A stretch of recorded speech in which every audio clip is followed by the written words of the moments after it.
Deletion means unwanted data items we are removing, whereas searching is about finding the location of the element.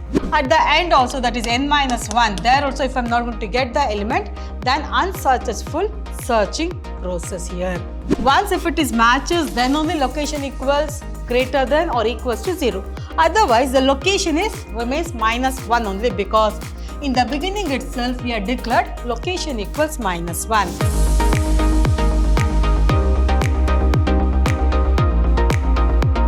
Welcome back to one and all.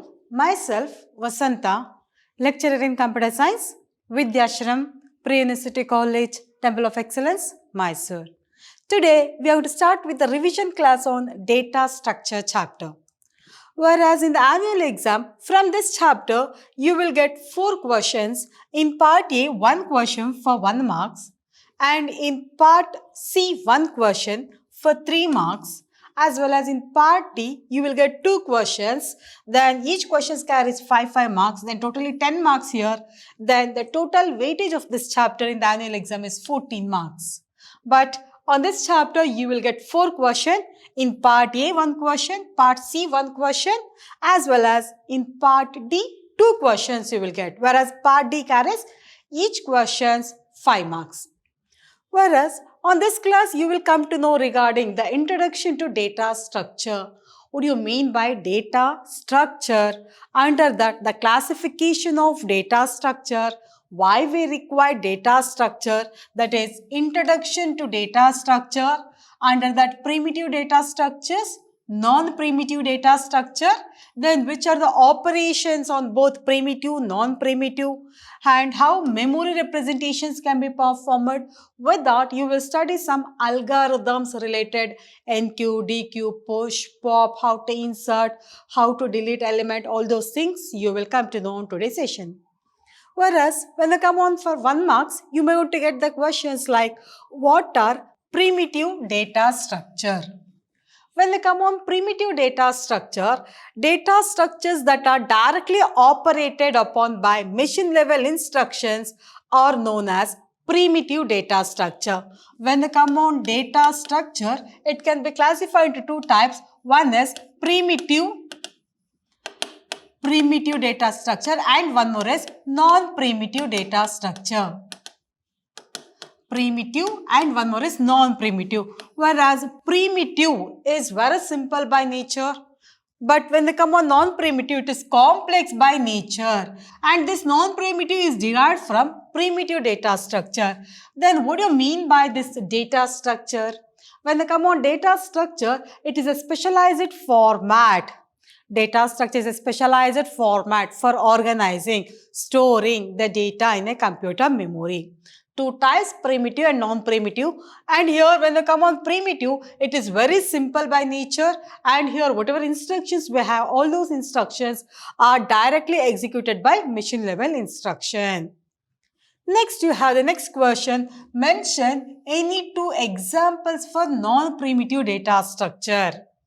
Under that, you can give tree as well as graph for the example. Next one, define an array.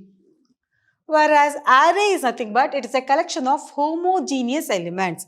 For example, if I am going to write int a of 100, then here totally 100 elements are there. All the 100 elements of type integer stored by the same name a. That is, here we have 100 elements, all the 100 elements of type integer. It is nothing but homogeneous elements. Homogeneous is nothing but all elements are of same data type. But when they come on structure, there it is a collection of heterogeneous elements, whereas in array, it is a collection of homogeneous elements. Array is a collection of homogeneous elements with same name and same data type. Next one, how arrays are classified. When you come on arrays can be classified into 3 types, 1-dimensional array, 2-dimensional array, and one more is multi-dimensional array. Whereas in 1-dimensional array, we have only one subscript.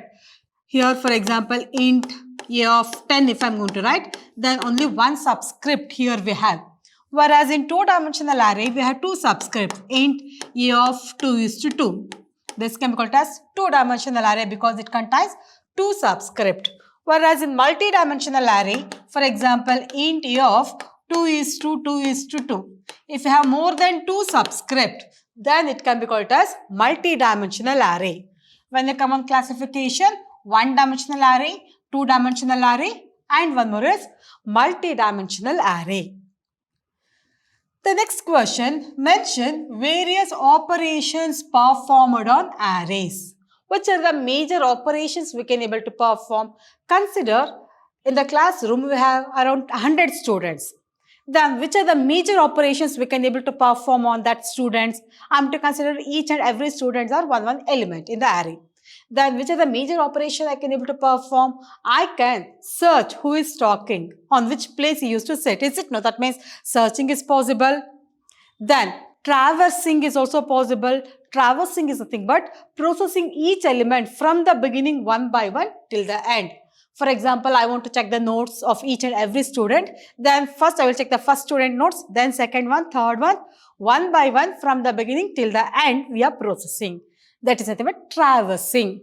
Who is so talkative will send them outside. That is deletion is possible and insertion is also possible.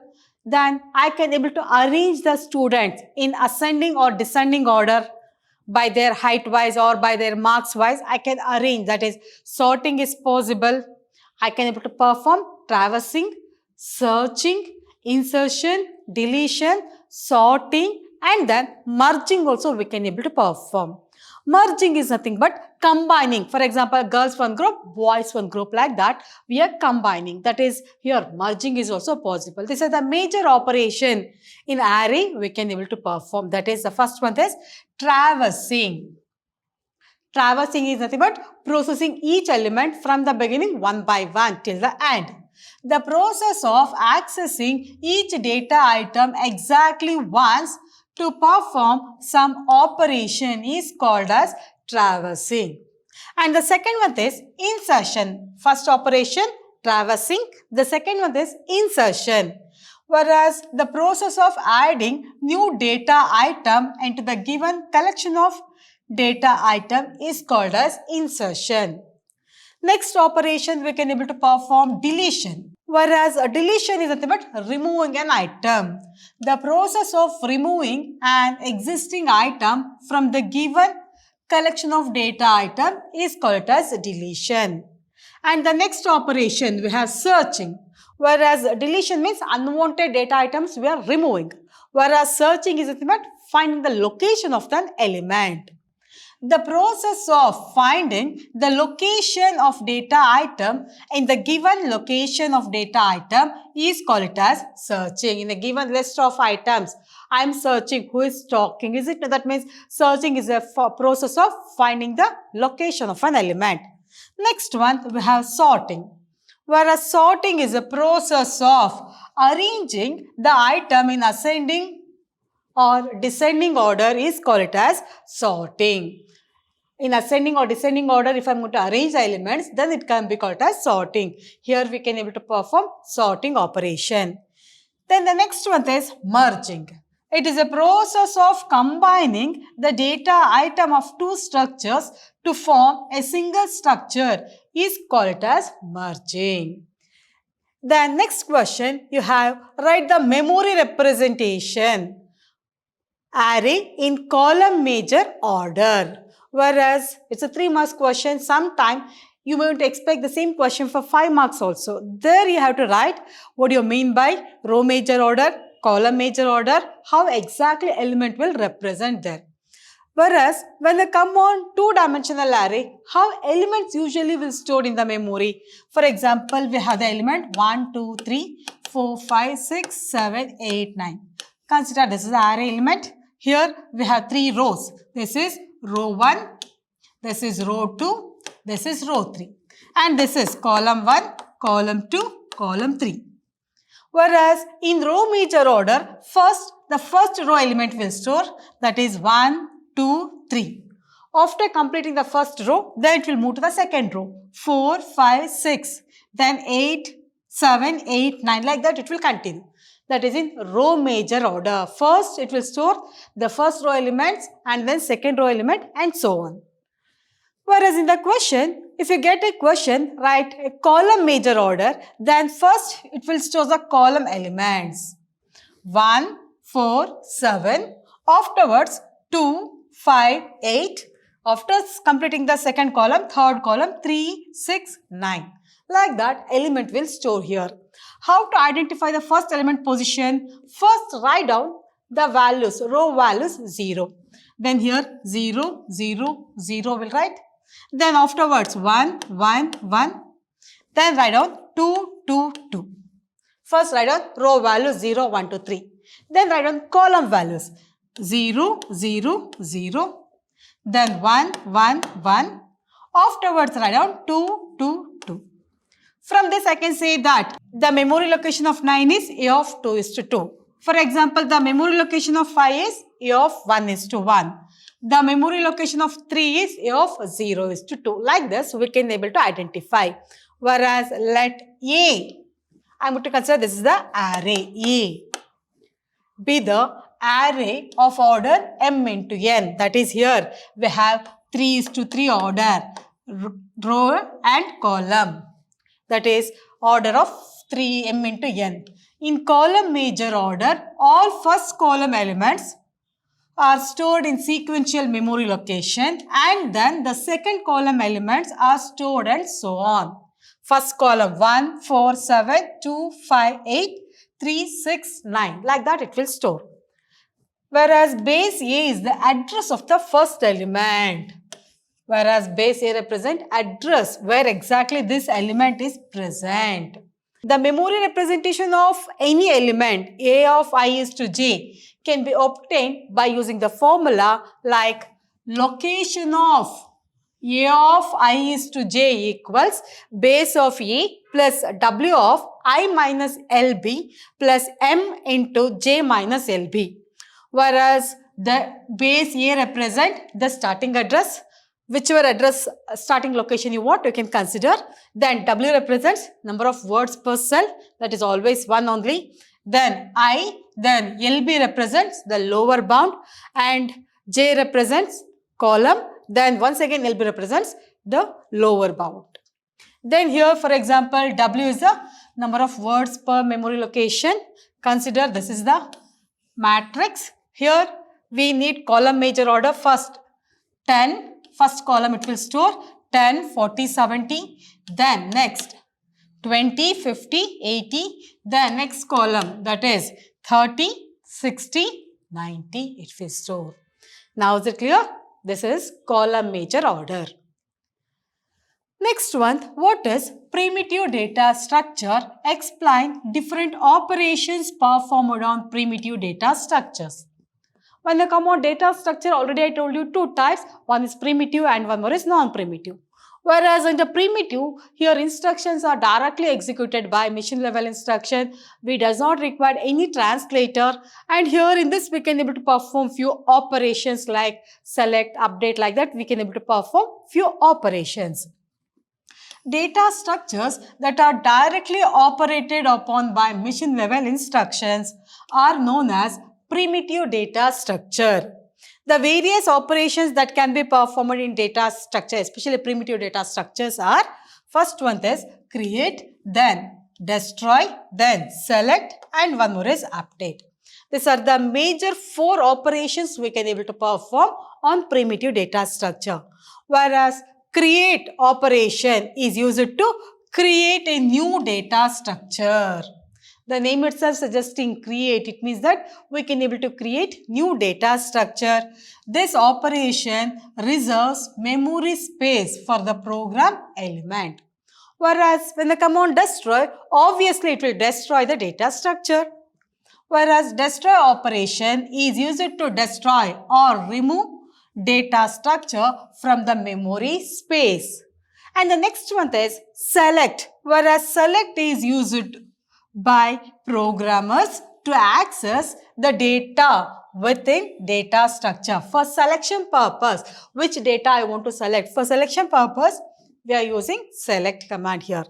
And the next one is update, whereas update is used by programmers to access data within data structure as well as update the contents in the data structure.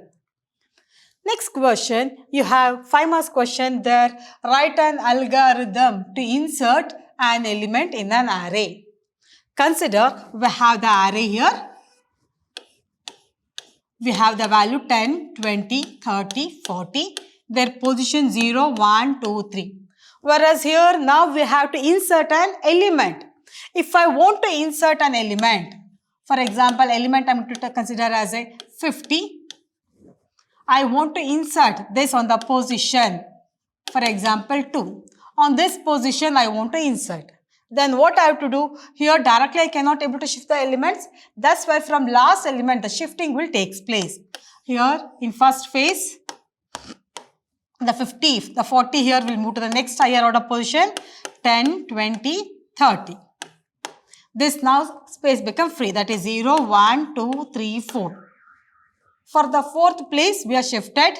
Then next we have to shift this element because up to 2 position I want to insert an element, that's why. Then here 10, 20, then 30 space become free, here 30, then 40. Now after getting this position 2, the new element will occupy to that position. Then obviously array size increases. Here if you observe this, A is an array with n elements and item is the element to be inserted in the position. Then if you observe here, the for loop starts from n minus 1 down to position. Shifting I started from last element to higher order position till the position we get. Then that is for I equals n minus 1 down to position. Then I represents n minus 1. The last element, see the 40 is shifted to, that is A of I is shifted to A of I plus 1. Like this, the loop will continue up to or down to that position. Then afterwards, this space is free. New item is inserted to A of position. Then obviously in the beginning we have 4 elements. Now the elements we have 5 elements. That's why n equals n plus 1, then exit. This is the algorithm to insert an element in an array. Now is it clear? Next one, write an algorithm for searching an element using linear search method. Whereas linear search is nothing but, consider we have the element 10, 20, 30 and then 40. Position wise 0, 1, 2, 3, 4. Whereas in linear search, first consider I want to search the element 20.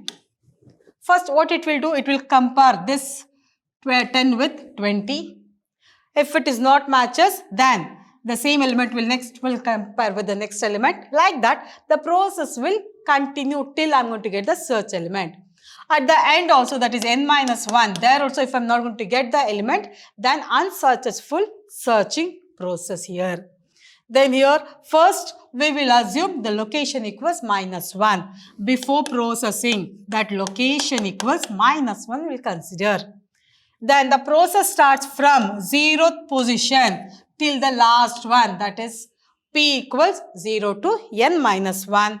Then if A of P equals search element, if this is equals to search element, then P value will move to location. Otherwise, location remains minus 1 only.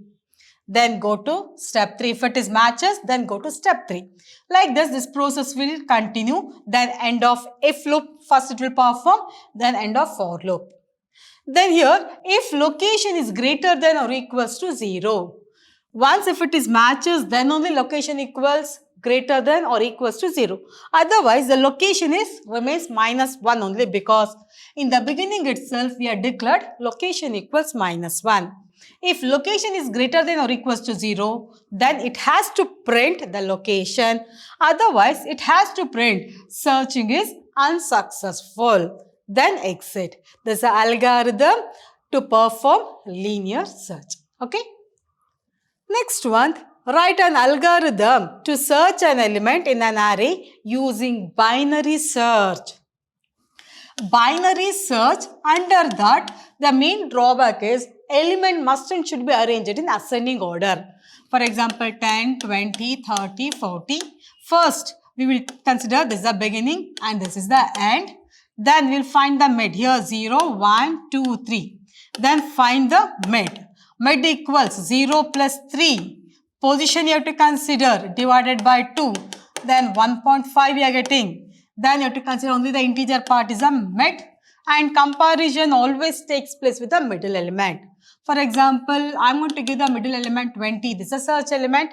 First find beginning and then find the middle. Then compare with the middle element. If it is matches, then it has to display that the search element 20 is present at the location 1. Whereas here, if you observe here, we have set beginning equals 0, then end equals 3 here, that is n minus 1 we will consider, that is n equals n minus 1, and location equals minus 1 before processing. Then while beginning is less than or equals to end, till that the process has to continue, then find the mid equals int of beginning plus end divided by 2. Here, if you observe, this is a 0 represents beginning and 3 represents end, whole thing divided by 2. The result we get 1.5, but you have to consider only the integer part. That's why here we are written int of beginning plus end, whole thing divided by 2. Then if element, if it is equals to a of mid, if this element, if it is equals to the search element, then location takes the middle position. Otherwise, if it is not matches, then location remains minus 1 only. Then go to step 4. Else, if element is less than a of mid, then on the end will changes to mid minus 1. Otherwise, the beginning will changes to mid plus 1. Like this, the while loop will continue. Whereas in the third step, if location is greater than or equals to 0, then obviously it will print the location. Otherwise, it will print the searching is unsuccessful and then exit. Now, is it clear? This is the algorithm to find the binary search of an element. Next, we will move on. Write an algorithm to sort an element using insertion sort. Whereas in insertion sort, first for I equals n minus 1, consider we have the element like here 40, 30, 20 and then 10. Here position 0, 1, 2, 3. Insertion sort, first the swapping will take place between these two elements. Then the element become 30, 40, 20 and then 10. Next, once again, it will consider 3 elements. First swapping will take place with these 2 elements. Then the array element represents 10, 40, 20 and then 10. Next, once again, the swapping will take place between these 2 elements. Then here for 10, 40, here we have 10, 40, then 30 and then 20. Then once again, swapping between these two, then 40, 10, 30, 20, then swapping between these two, 40, 30, 10, 20, then swapping between these two numbers, 40, 30, 20 and then 10. Like this, the swapping will perform in insertion sort. That's why here we have started from 0 to n minus 1. That's why in step 1, for I equals 1 to n minus 1, here we will assume the first element is sorted and the remaining element will be unsorted. That's why for loop starts from 1 to n minus 1. Then I value we will move to j for internal swapping purpose. While j is greater than or equals to 1, then swapping will perform. That is, a of j is less than a of j minus 1. If element, this is a of j and this represents a of j minus 1. If 30 is less than 40, then swapping here it will perform. The swapping, what it will do? First it will move a of j to temporary position, then a of j minus 1 to a of j, then finally temporary value will exchange here to a of j minus 1.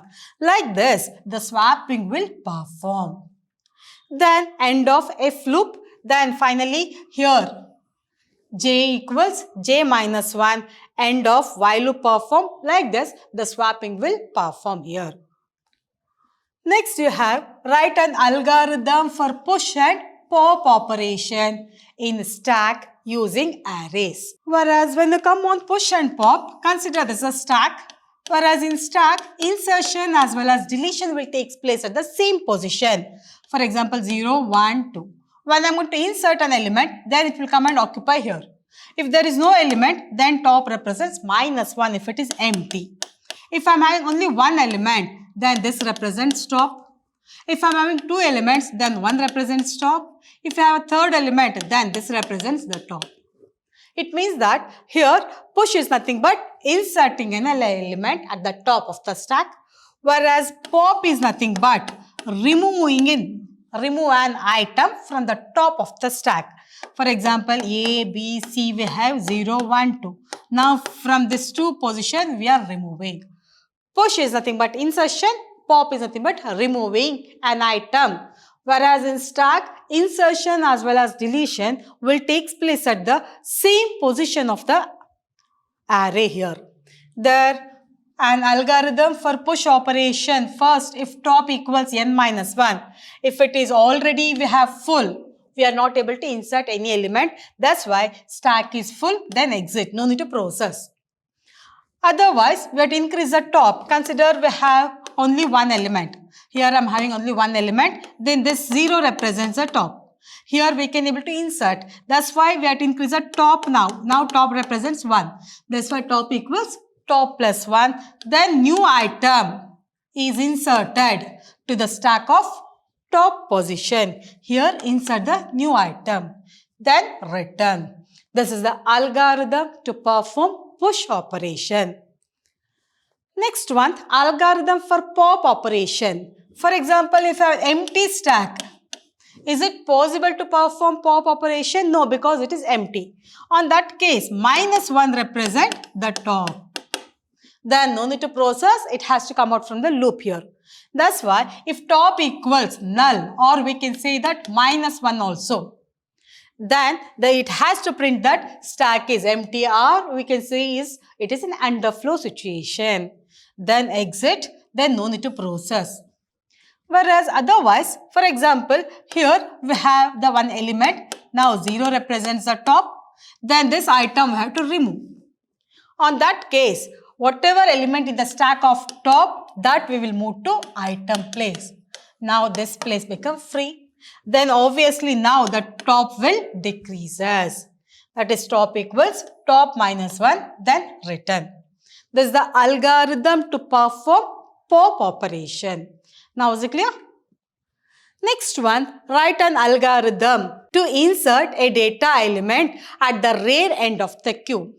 Whereas in stack, insertion as well as deletion will take place at the same position. Whereas in queue, insertion will take place at rear position and removal will take place at front position. For example, 0, 1, 2. Insertion rear position, deletion will at front position.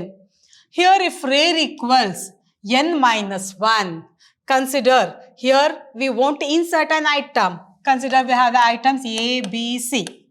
Then now is it possible to insert? Now these two represent n-1. If rear equals n-1, then it has to print that overflow. Here we are not able to insert any element because the capacity itself here n-1 is rear. Then no need to process, that's why exit. If it is equals to -1, consider we have an empty queue. Here 0, 1, 2, then -1 represents the front and -1 represents the rear when it is empty case. On that time, if it is equals to null or -1, then it has to change. Front -1 now becomes 0. Front is 0, rear is also 0. Then later on we have to insert the element. That's why front equals 0, rear equals 0. Otherwise, only rear will increment. Then new item will be inserted to the queue rear position, then return.